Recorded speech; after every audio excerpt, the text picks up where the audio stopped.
Hello friends, मैं हूं रुपेश वर्मा और स्वागत है आपका एपिसोड 86 में। बात है साल 2018 की। हमारी टीम इंडिया साउथ अफ्रीका में क्रिकेट सीरीज खेलने गई हुई थी। उस समय केप टाउन में एक्सट्रीम वाटर क्राइसिस चल रहा था।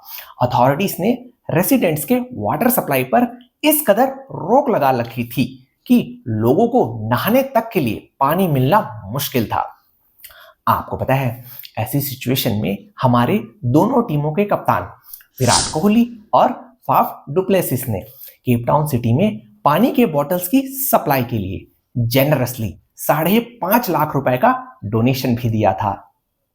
और अगर आप न्यूज़पेपर उठाकर देखें तो आपको समझ में आ जाएगा, हमारे देश का आईटी कैपिटल बैंगलोर सिटी, जिसे एक समय सिटी ऑफ लेक्स भी कहा जाता था, वो इस साल के शुरुआत से ही पानी की समस्या से जूझ रहा है।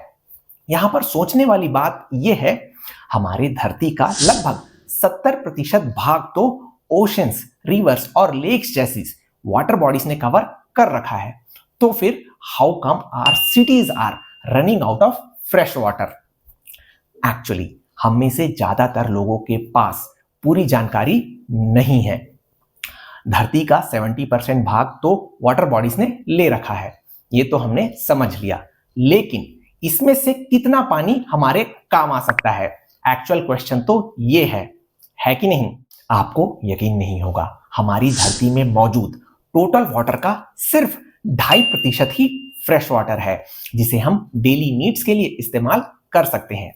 And remaining 97.5% is salt water, जिसे इस्तेमाल करने के लिए आपको पहले डीसैलिनाइजेशन प्लांट्स लगाने होंगे, जो कि न तो सस्टेनेबल है और ना ही eco friendly.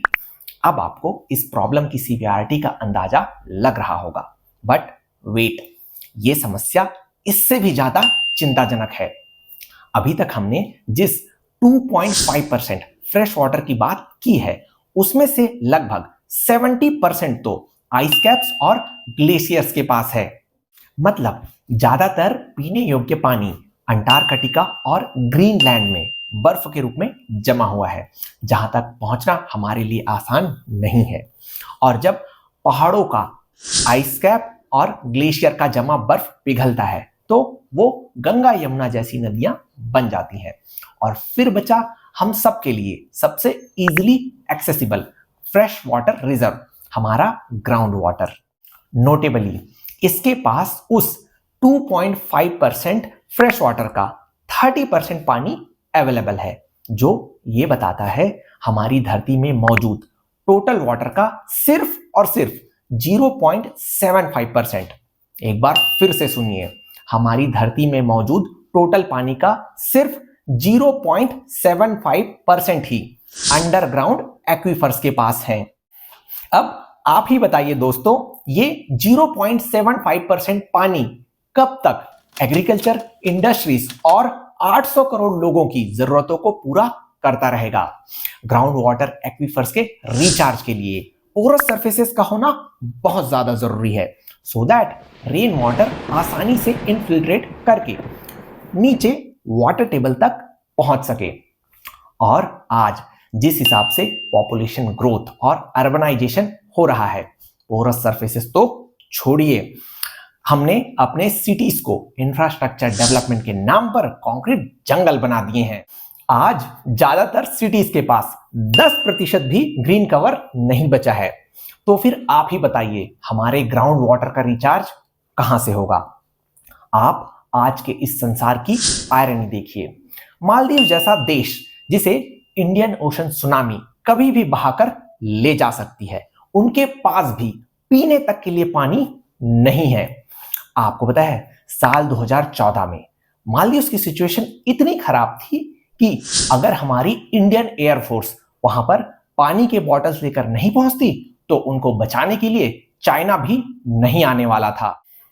Jokes apart, United Nations के इस रिपोर्ट के अनुसार साल 2022 में ग्लोबली 220 करोड़ लोगों के पास सेफली मैनेज्ड ड्रिंकिंग वाटर का एक्सेस नहीं था। And the situation is getting worse with every passing day. अगर आप इस तरह के और water stress related mind shattering facts को एग्जामिन करना चाहते हो तो इस रिपोर्ट का लिंक नीचे आपको डिस्क्रिप्शन में मिल जाएगा। अगर पानी को बचाकर इस धरती में हम ह्यूमैनिटी के एग्जिस्टेंस को बचाना चाहते हैं तो उसके लिए हमें पूरे वाटर साइकिल की अंडरस्टैंडिंग रखना बहुत जरूरी है, सो दैट हमारे वाटर कंजर्वेशन एफर्ट्स में कोई गैप ना रहे। वाटर साइकिल की शुरुआत होती है इवेपोरेशन और ट्रांसपीरेशन के साथ। इसके बाद पानी की बूंदें अपर एटमॉस्फेयर में जाकर अकुमुलेट होने लगती हैं, जिसे कॉन्डेंसेशन कहते हैं। और इस कॉन्डेंसेशन प्रोसेस के पूरा होने के बाद पानी फिर से आइस क्रिस्टल्स, रेन ड्रॉप्स और हेलस्टोन्स के फॉर्म में धरती में वापस आ जाती हैं, जिसे प्रेसिपिटेशन कहा जाता है। आगे अर्थ सरफेस का ये पानी परकोलेट होके नीचे ग्राउंड वाटर रिजर्व्स के पास चला जाता है। इस प्रोसेस को इनफिल्ट्रेशन कहते हैं। और अर्थ सरफेस पर बचा हुआ पानी सरफेस रन ऑफ के जरिए हमारी नदियों और महासागरों में जाकर मिल जाता है एंड द साइकिल कंटिन्यूस। आपको पता है हमारी धरती में वाटर साइकिल को प्रभावित करने वाले फैक्टर्स में सबसे ज्यादा रिस्पॉन्सिबल है क्लाइमेट चेंज। हाउ एग्जैक्टली, इसे आने वाले सेशंस में हम डिटेल में डिस्कस करेंगे। बिफोर वी कंक्लूड, आपके लिए एक सवाल।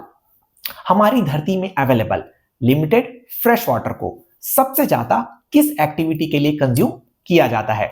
Option A agriculture, option B industry and option C household activities. आप अपना जवाब मुझे नीचे कमेंट करके बताइए।